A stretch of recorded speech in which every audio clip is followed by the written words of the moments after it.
Syekhuna Khalil Bangkalan mendapatkan kritik usai melaksanakan sholat maghrib. Kritik itu datang dari seorang tamu keturunan Arab yang juga ikut menjadi makmum di sholat tadi. Syekh, bacaan Arab antum kurang fasih, Syekh. Bacaan Al-Fatihah antum kurang fasih. Mendengarkan kritikan itu, Syekhuna Khalil senyumin aja. Tibalah waktu sholat isya. Syekhuna mempersilahkan orang itu untuk terlebih dulu mengambil air wudhu. Orang itu ketika akan berwudhu terperanjat karena tiba-tiba ia dihampiri oleh seekor macan tutul. Terang saja hal ini membuat seluruh santri gaduh.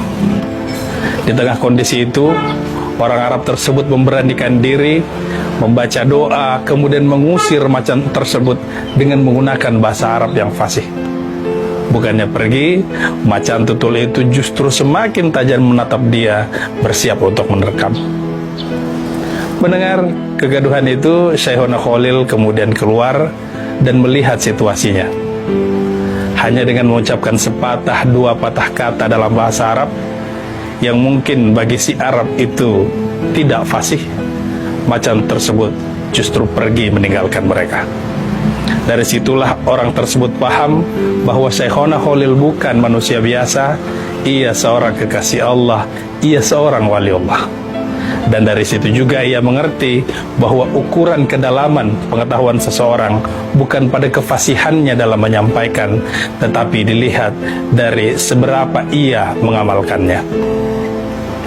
Kita seringkali masih menduga bahwa pemahaman seseorang dilihat dari tingkat kefasihannya dalam berbicara.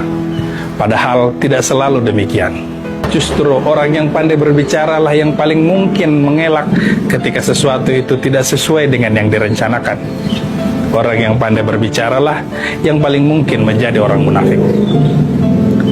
Dalam Islam kita mengenal ada 3 tanda-tanda orang munafik. Pertama, idza haddatsa kadzaba. Jika ia berbicara, ia berbohong. Ukuran bohong paling mudah dilihat ialah pada apa yang disampaikan.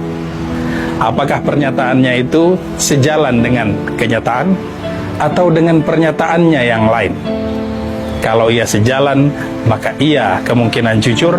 Tetapi jika tidak sejalan, apalagi bahkan bertentangan sebaliknya dari yang disampaikan sebelumnya, satunya adalah berbohong.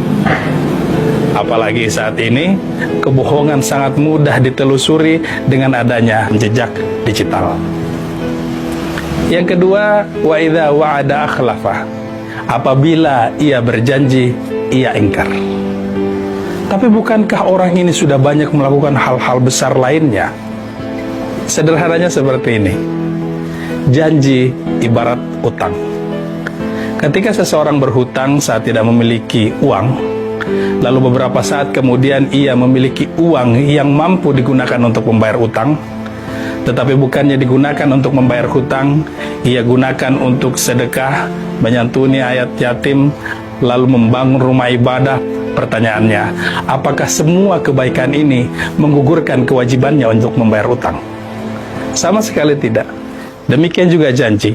Apapun yang dilakukan sepanjang itu tidak sesuai dengan apa yang dia janjikan, maka sepanjang itu juga ia disebut sebagai orang yang ingkar janji. Yang ketiga, wa idza tumina khana. Apabila ia dipercaya, ia berkhianat.